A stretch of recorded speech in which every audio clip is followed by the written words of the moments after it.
रहा है? ये ईश्वर की हत्या कैसे कर सकता है? नहीं कर सकता। क्यों नहीं कर सकता है? जब 42 भर के लौंडे हत्या कर रहे हैं तो फिर मैं हत्या क्यों ना करूं? मिलॉर्ड, ये हत्या करने का सबसे अनुकूल समय है, तो फिर मैं हत्या क्यों ना करूं? तो तुमने ईश्वर को मार दिया? हाँ, मार दिया। क्यों? दुनिया बनाने के जुर्म में।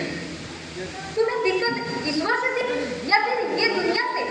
दिक्कत तो मुझे दुनिया से थी, लेकिन इसे खराब करने के पीछे जो मास्टरमाइंड था ना, वह ईश्वर का था। इसमें ईश्वर का क्या दोष? सब तो उसी का दोष है। उसका दोष ये है कि उसने दुनिया तो बना दिया पर ठीक ढंग से चला नहीं रहा था।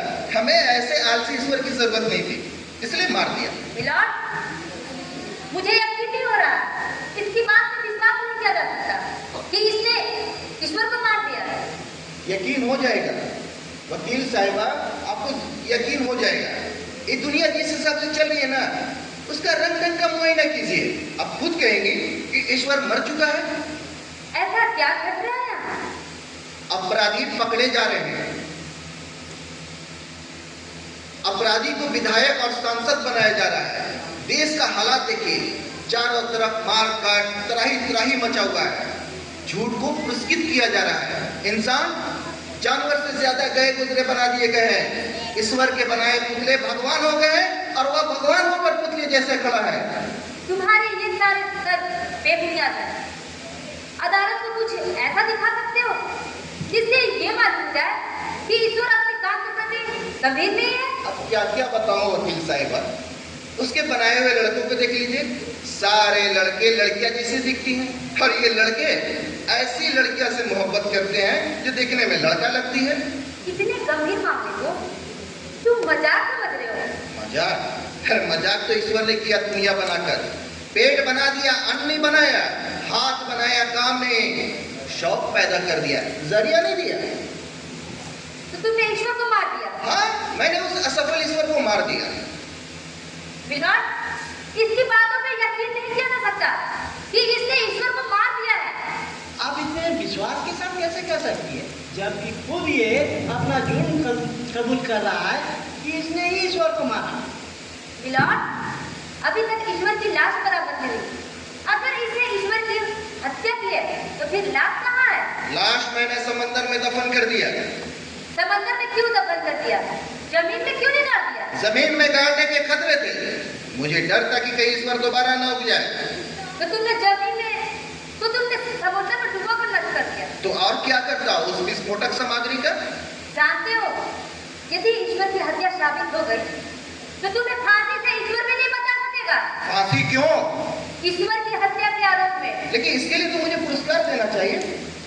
तुम सोचते हो कि तुमने कोई अपराध नहीं किया? नहीं, हत्या की है, हत्या। ये हत्या अपराध नहीं है, तो उपलब्धि है। ये तुम्हारे ईश्वर से कोई खानदानी दुश्मनी थी क्या? नहीं, फिर उससे मेरी व्यक्तिगत असहमति थी। फिर ऐसा ईश्वर से तुम क्या चाहते थे जो ईश्वर को मंजूर नहीं था? मैं उसका त्याग पत्र चाहता था। क्यों? वह उस पद के लिए उपयुक्त नहीं था। मिलॉर्ड, ये आदमी पागल हो गया है। नहीं, मैं पागल नहीं हूँ, ये दुनिया पागल हो गई है। ईश्वर ने सबको पागल कर दिया है। तो तुम पागल नहीं हो? नहीं, साबित करो। हुजूर, अगर मैं पागल होता तो उसका भक्त होता, हत्यारा नहीं। मिलॉर्ड, इसकी बातों पे यकीन नहीं किया जा सकता कि इसने ईश्वर की हत्या की है। अजीब आदमी हो तुम। अगर कोई तुम्हारे कथन अनुसार ना चले तो तुम उसे मारोगे। ऐसा लग रहा है कि ईश्वर ना होकर कोई सामाजिक कार्य करना। आप ही बताइए हुजूर, मुझे क्या करना चाहिए था? तुम्हें उसे उसकी गलती से अवगत कराते, तुम उसे सुधरने का मौका देते। वो अब क्या सुधरेगा? क्यों नहीं सुधरता? हुजूर, कोई अनुभवहीन आदमी हो तो उसको सिखाया जा सकता है। अरे ये तो हजारों हजार बरस से इस पोस्ट पे काबिज है। इतना एक्सपीरियंस होने के बावजूद अगर कोई काम ढंग से ना करे तो उसे मार ही देना चाहिए ना। अच्छा ये बताओ, तुम मारा किस तरह? बहुत आसानी से। जैसे? जब मैंने उसे मारने के लिए दबोचा तो वह लगभग मर चुका था, बस चंद सांसें बाकी थी। जब मैंने कहा कि मैं तुझे मार डालूंगा, उसने जरा सा भी प्रतिरोध नहीं किया। वो बहुत थक चुका था, बहुत बूढ़ा हो चुका था, उसके ऊपर ना वर्कलोड बहुत था। तुम होश में तो हो? ईश्वर के बारे में बोल रहे हो कि लगभग वो मर चुका था? मुझे तो लगता है कि वह बहुत पहले मर चुका था, बस उसे दफनाना बाकी था। जब मैंने उसके शरीर की तलाशी ली तो उसमें इतना सा भी ईश्वरपन नहीं मिला मुझे। ऐसा बोलते तुम्हें जरा भी डर नहीं लगता? डर? अरे बहुत डर डर के रह लिए। अब तो जो भी हमारे अधिकारों को छीनेगा, हमारी खुशियों को नष्ट करेगा, हमारे सपनों का गला घोटेगा, मार दिया जाएगा। क्या हो गया तुम्हें? तो अभी कौन सा स्वर्ग में है? तो तुमने ईश्वर को मार दिया? हाँ हाँ, मैंने उस असफल ईश्वर को मार दिया। तुम सोच के किस छुपा रहे हो? जरा विचारों खुले आसमान के नीचे आओ, तो बात करें। आपको जो भी पूछना है पूछे।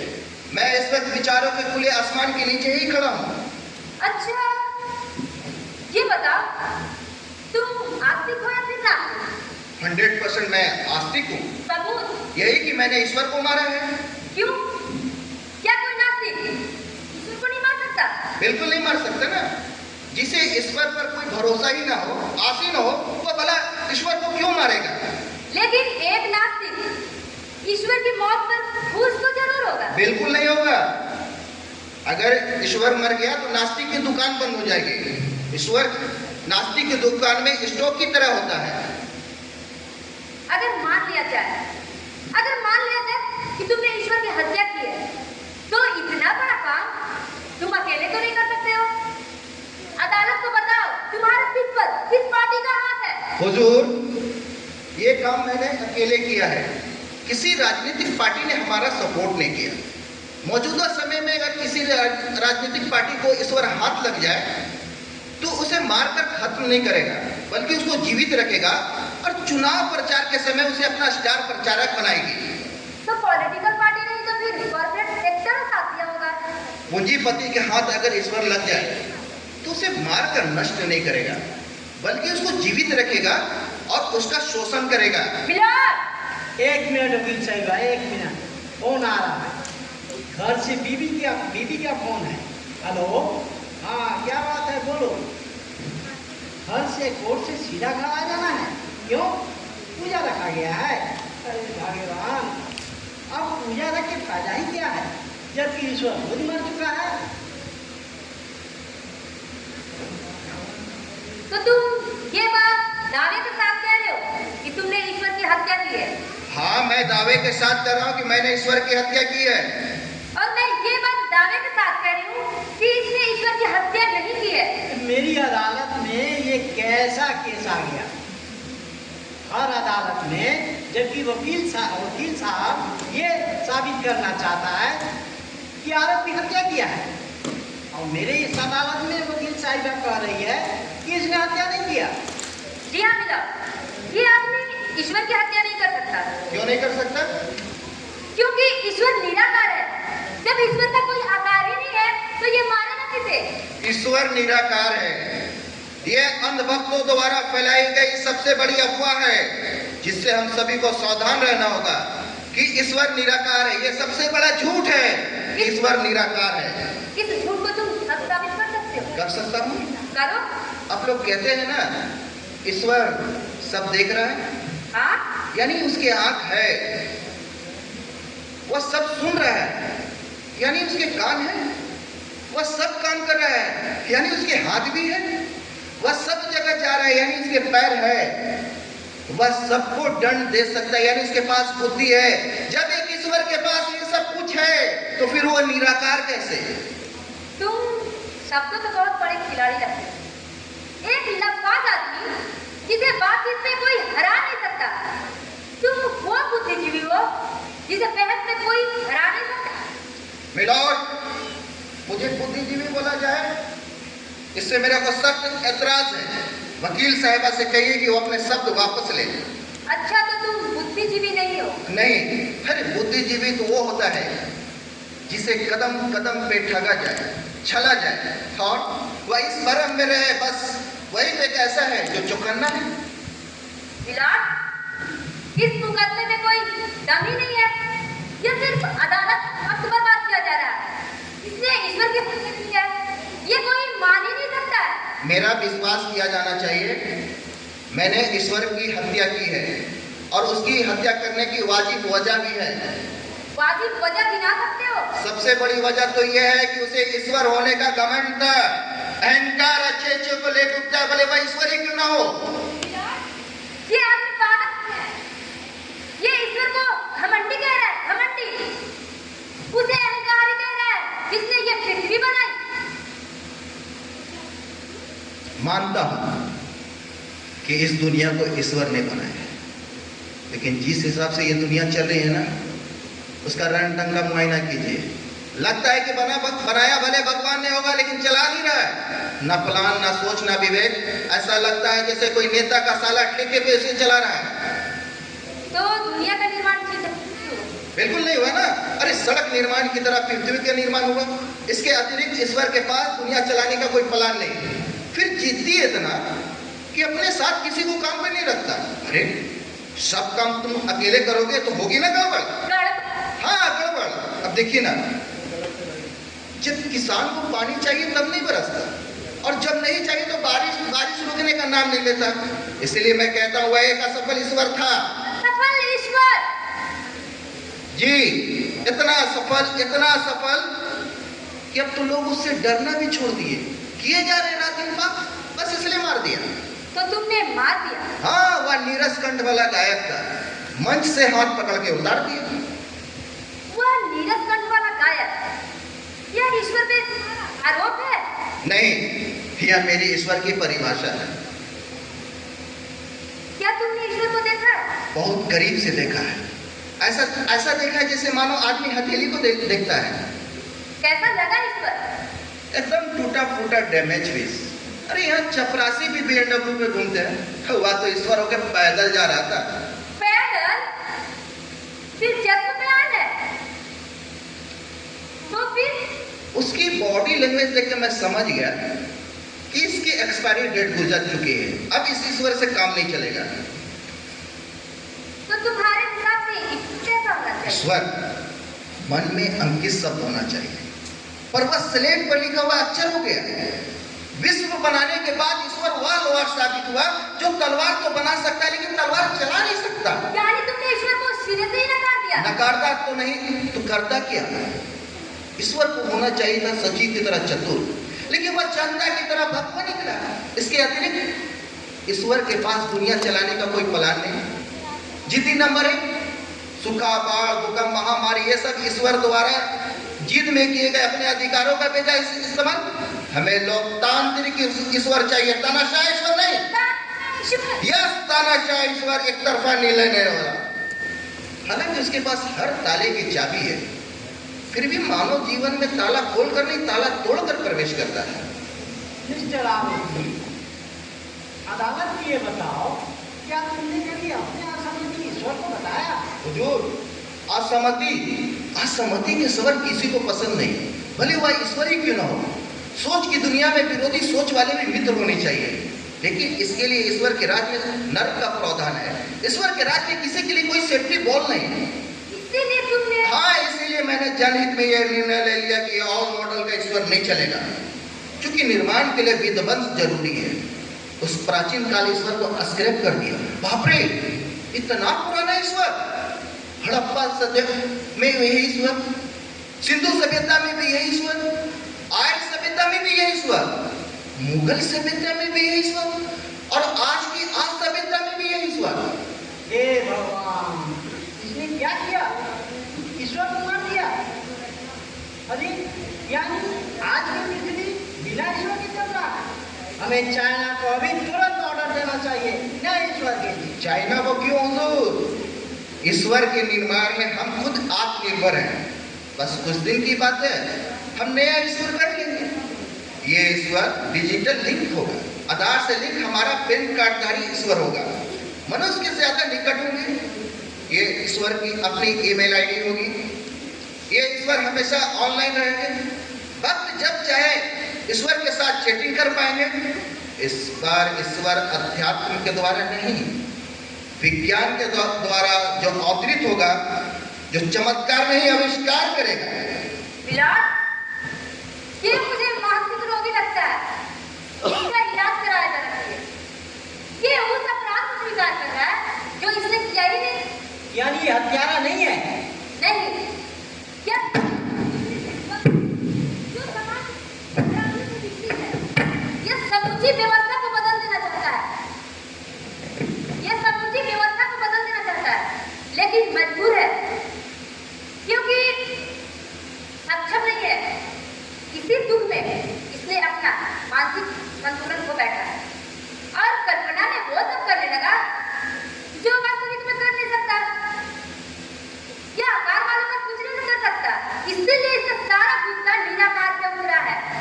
एक बात बताइए, आप वकील हैं या डॉक्टर? वकील हूँ। फिर आपको कैसे मालूम कि मैं बीमार हूँ और ईश्वर स्वस्थ है? क्या किसी ने उसका सोनोग्राफी कराई थी? किसी ने उसका ECG रिपोर्ट चेक कराई है? ईश्वर का क्या ब्लड ग्रुप है किसी को मालूम है? वह एक अपराधी था और उस पे चलाए जानी थी जलसाजी का मुकदमा और दी जानी चाहिए थी सजाए मौत। अरे ये कैसी बातें कर रहा है?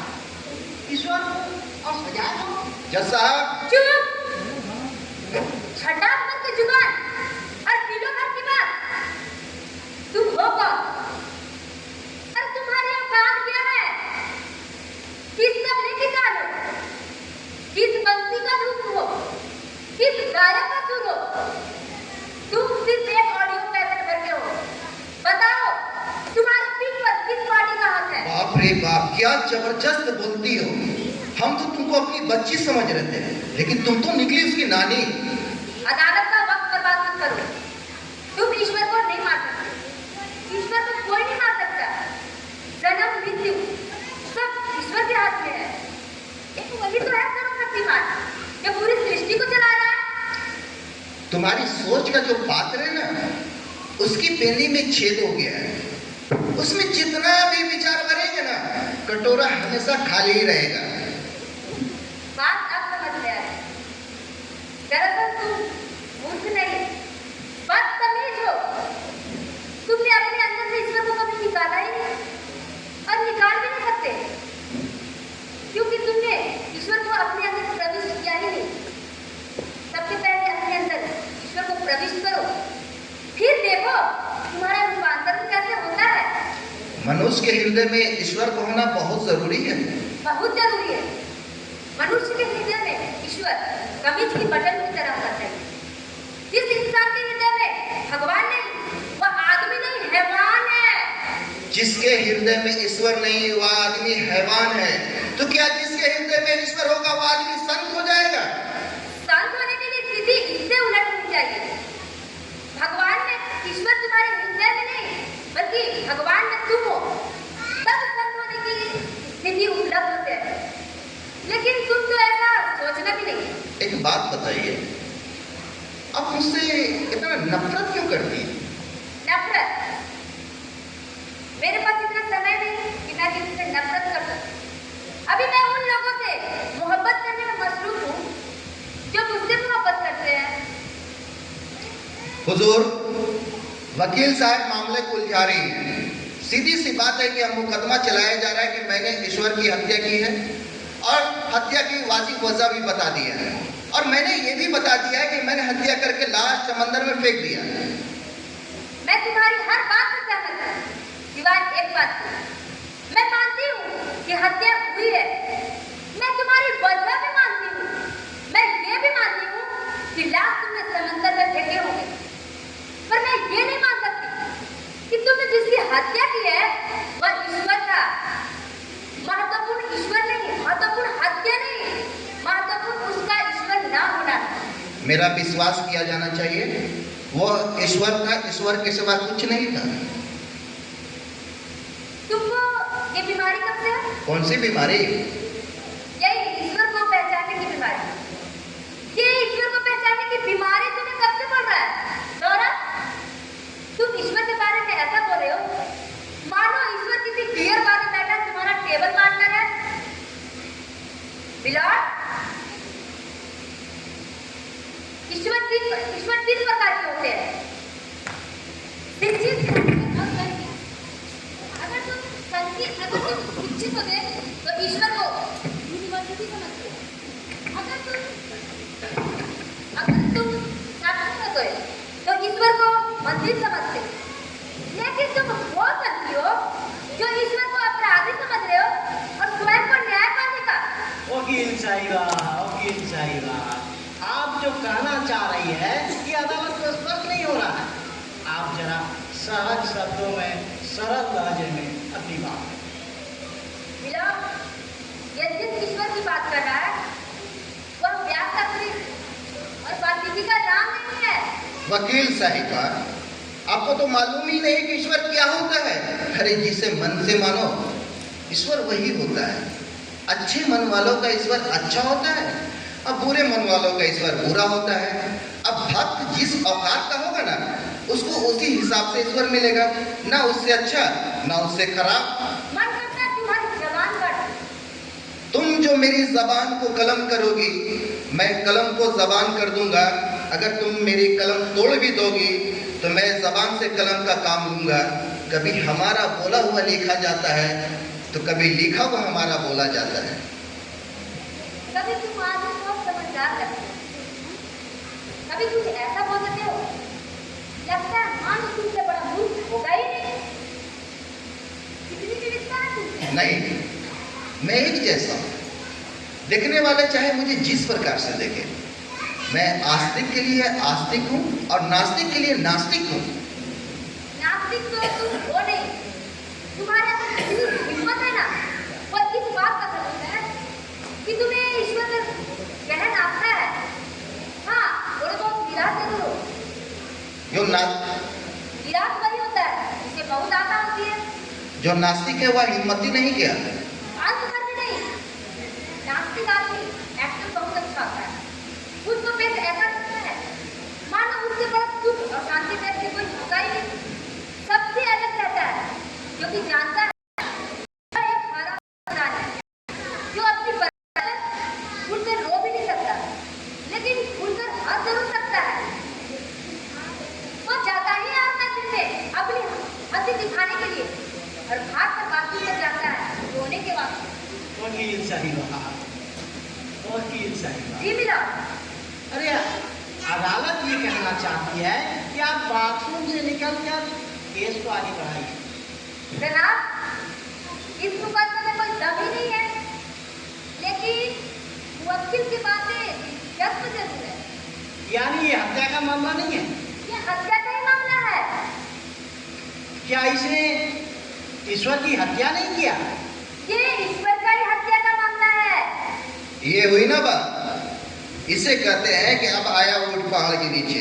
मुबारक हो, मैं केस जीत गया। आप केस जीते नहीं है, लेकिन मकसद जरूर। मतलब? जनाब, मैं मानती हूँ कि हत्या हुई है। मैं ये भी मानती हूँ कि ईश्वर की हत्या हुई है। मैं ये भी मानती हूँ कि किसी ने ईश्वर की हत्या की है, लेकिन फिर भी ये दुष्कोप है। वकील साहिबा, ये नाटक की अदालत जरूर है, लेकिन चलेगा तो संविधान के अनुसार ना। अरे जब ये अपना खुद ईश्वर की ये हत्या हुई है और इसने ही हत्या किया है तो सजा इसी को ना होगा। ऐसा थोड़े होता है कि हत्या करे श्रीमान और फांसी की सजा हो श्रीमान भोग। विराट, सही कहा आपने। अगर हत्या करे आप तो फिर फांसी बाप क्यों हो? लेकिन ये भी तो हो सकता है इसने ऐसी कोई हत्या की ही ना हो सकता है। लेकिन समझिए क्या है, हत्या इसीने की है। जनाब, ये जिस ईश्वर की हत्या के बारे में बात कर रहा है, असल में इससे कोई ऐसी हत्या हुई नहीं है। इसे स्वयं के मुताबिक जबरदस्त गलतफहमी हुई है। क्या मुझे गलतफहमी है? हाँ, जबरदस्त गलतफहमी। सबसे महत्वपूर्ण बात तो ये है कि तुम्हें ईश्वर के बारे में जबरदस्त गलतफहमी। जान लो, जो मर जाए वह ईश्वर हो ही नहीं सकता। तुम जिस ईश्वर की बात कर रहे हो वो जिंदा था ही नहीं। क्या मैं जिसे मारा वह ईश्वर था ही नहीं। वह ईश्वर तो था, लेकिन नकली ईश्वर, ईश्वर का डी मॉडल। नकली ईश्वर? हाँ, नकली ईश्वर। वकील साहिबा, अरे ये क्या आप कह रही है? ईश्वर तो ईश्वर ही ना होता है। ये नकली और असली ईश्वर कहाँ से उठा के लाए? विराट, हालात उस मुकाम पर पहुंच गए हैं। ये पूरे मामले को इससे विवेचना करनी होगी और समाज के हित में ये विवेचना निहायत जरूरी है। इजाजत है। Thank you Virat. अच्छा तो मिस्टर मुंशी, सबसे पहले आप ये बताइए, आपने ईश्वर की हत्या किस हथियार से किया था? किस हथियार से किया था? किस हथियार से किया था? किस हथियार से किया था? लगता है आपको याद नहीं आ रहा। चलिए छोड़िए, ये बताइए, जिस वक्त आप ईश्वर की हत्या कर रहे थे, उस समय आपके ईश्वर ने कौन से कपड़े पहन रखे थे? धोती कुर्ता, कुर्ता पैजामा, सिर में टोपी थी या पगड़ी, गले में माला थी या हाथ में तस्वीर, गमछा हर रंग का या फिर भगवा? मिलॉर्ड, इन सब बातों से इस केस का कोई ताल्लुक नहीं है। वकील साहब मामले को उलझा रही हैं। सीधी सी बात है कि मैं स्वीकार कर रहा हूं कि मैंने हत्या की है। ताल्लुक है मिलॉर्ड। अगर इसने ईश्वर की हत्या की है, तो फिर मेरी बातों का जवाब दे दे कि इसके ईश्वर ने क्या कपड़े पहन रखे थे? हाँ तो बताइए, ईश्वर ने क्या कपड़े पहन रखे थे? क्या कपड़े पहने थे? मुझे याद, क्या कपड़े पहने थे? अरे मुझे याद भी नहीं आ रहा कि क्या कपड़े पहने थे। क्या कपड़े पहने थे मुझे याद? आपको याद आएगा भी, न तो आपको ये याद आएंगे कि आपके ईश्वर ने क्या कपड़े पहने थे, न तो आपको ये याद आएंगे कि आपने ईश्वर की हत्या किस हथियार से किया था। आप जरा याद करने की कोशिश कीजिए। ये तो बहुत साधारण सी बात है, किसी को भी याद आ सकता है। अगर आपको याद नहीं आ रहा है तो आप कुछ समय ले लीजिए। मिलॉर्ड, इन्हें कितना भी समय दे दिया जाए, इन्हें याद आएगा ही नहीं। आप किस बिना पर ये बात कर रही है? इस बिना पर न तो इन्होंने किसी ईश्वर को देखा है, न तो इन्होंने किसी ईश्वर की हत्या की है। ये जिस ईश्वर की बात कर रहे हैं वह एक धोखा है। अधर्म के कुछ दलालों ने नकली धर्म के असली ठेकेदारों ने अपने अपने ईश्वर निर्मित कर लिए। समूचा धर्म दलालों की चपेट में आ गया है। ईश्वर इंसान को बनाए ये तो ठीक है, लेकिन इंसान ईश्वर को बनाए इससे बड़ा कुछ झूठ हो ही नहीं सकता। क्या मेरा ईश्वर नकली ईश्वर है, झूठा ईश्वर है? तुम्हारा ईश्वर नकली नहीं है, लेकिन तुम्हारा भ्रम का ईश्वर यह नकली है। मेरा भ्रम करने के लिए ईश्वर? मैंने जिसे मारा वह मेरा भ्रम का नकली ईश्वर था। तुमने जिसे मारा वो तुम्हारे भ्रम का नकली ईश्वर नहीं, तुमने जिसे मारा वह तुम्हारे भ्रम का नकली ईश्वर था। ऐसे ईश्वर को तो मार ही देना चाहिए। ऐसे ईश्वर को तो सामूहिक नरसंहार होना चाहिए। यानी मैंने जिसे मारा वह मेरा नकली भ्रम का ईश्वर था। तुम्हें तो बहुत पहले ही मार देना चाहिए। ऐसे ईश्वर को तो जन्म ही देना चाहिए। यह अपराध नहीं, सुखद समाचार है। मैंने जिसे मारा वह नकली ईश्वर था। नकली ईश्वर तो था, लेकिन वह तुम्हारे भ्रम का नकली ईश्वर था। ठीक किया कि तुमने उसे मार दिया। ऐसे ईश्वर को तो मार ही देना चाहिए। क्या अभी भ्रम के नकली ईश्वर और जीवित हैं? कितने मंदिर, कितने मस्जिद, कितने गुरुद्वारे में सारे कर्ता धर्ताओं ने अपने अपने ईश्वर निर्मित कर लिए। समूचा धर्म दलालों की चपेट में आ गया। यानी हमें मंदिर से ज्यादा कल कारखानों की जरूरत है, मस्जिद से ज्यादा खेत खलियाने की आवश्यकता है।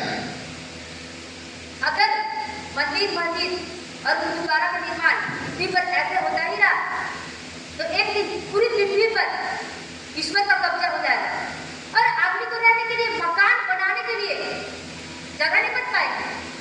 अब पृथ्वी पर ईश्वर और धर्म की कोई जरूरत नहीं है। पृथ्वी पर ईश्वर और धर्म की आवश्यकता है। बिना पृथ्वी पर, बिना ईश्वर